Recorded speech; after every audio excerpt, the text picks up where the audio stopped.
Hi, I'm Rachel Coulter. And I'm Nathan Coulter. Today we're going to give you an overview of Scratch to make sure that your games and stories come to life.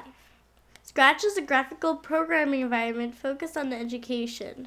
Nathan and I use it to make our own games. You can do it online at scratch.mit.edu or download the offline editor.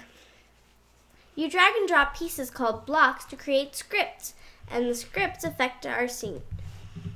See, we're making the cat walk 10 steps. This is the screen where you see the game or scene.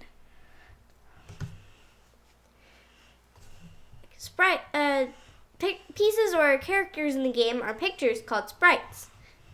Here we have a default cat sprite. A sprite's location is given in X and Y coordinates. When you move up, Y gets bigger. When you move down, Y gets smaller. When you move right, X gets bigger. When you move left, X gets smaller. And 0, 0 is in the middle, which would take a little bit to find that exactly. The scripting tab is where most of the magic happens. Like I said earlier, there are pieces here that you can drag into your working area that affect our scene.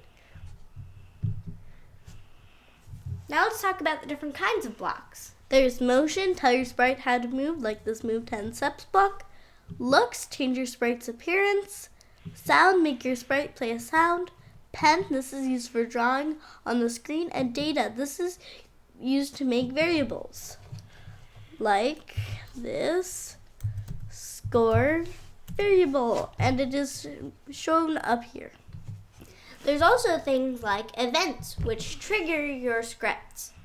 There's control, which is programming logic like repetition. Sensing, which tells your sprite that something's happened. Operators are used in math or logic conditions. And more blocks takes a complex situation and makes it shorter and easier to reuse. Like jump.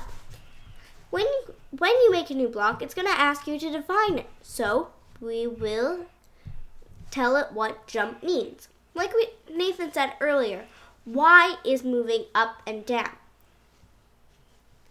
So if we were going to make it, so when you jump, you go up and then you come back down. So we're going to make it change its Y by 10.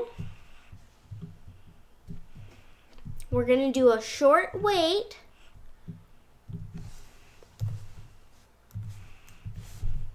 And then we're going to make it come back down by changing the Y to, -10. And then if you were going to do this over and over, you would add another weight to the bottom so that it would look better. Now let's see what happens. He does a very small jump. You can also change how big his jump is by changing how high on the Y coordinate you go. So you could change it to 100.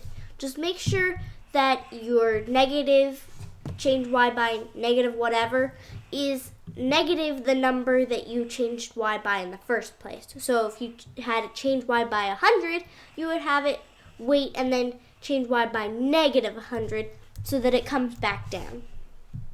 So if you do it, he goes higher. Let's make a simple scene with our jumping cat.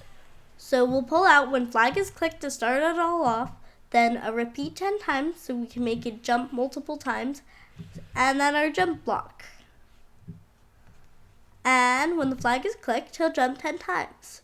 While we're at this, I want to show you what would happen if you did not have this weight. This would happen.